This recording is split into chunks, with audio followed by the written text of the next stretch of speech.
President Trump is beginning the process of renaming the Department of Defense to the Department of War. It's been more than 75 years since that name, Department of War, was used.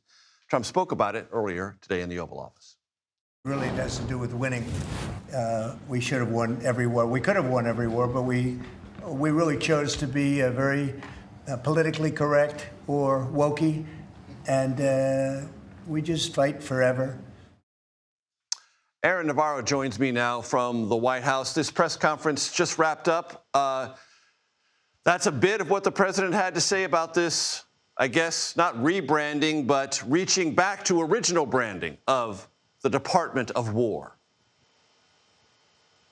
That's right, Major. A bit of a retro throwback. As you mentioned, it had been a while since it was known as the Department of War, changed by President Truman in the 1940s. And then by Congress 2 years later to make sure that that is concrete. I want to note that the move here through this executive order is making it the Department of War in its secondary title only. Congress still has a role here in officially changing the name, but pretty much any official correspondence coming from what is now known as the Department of War can be labeled under the Department of War. You're seeing the title card for Secretary Hegseth now, the Secretary of War, as he is referring to himself as that. And I thought it was really notable, both from President Trump and Secretary Hegseth, saying that when it was known as the Department of Defense, the U.S. were losing wars, and that during the Department of War era, the first time around, they won World War I and World War II. Hegseth went on to note that that's not to disparage the troops in Vietnam, Iraq, Afghanistan, but just to say that they believe that the military has gone too, in their words, politically correct during the time of the Department of Defense, and they're looking to make not just a name change, but an attitude change with this Department of War executive order.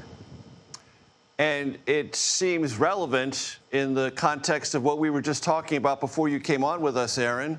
F-35s heading to the Caribbean, a kinetic military strike in international waters against an alleged Venezuelan drug cartel boat. I mean, in the Caribbean and off the shore of Venezuela, things are undisputably heating up.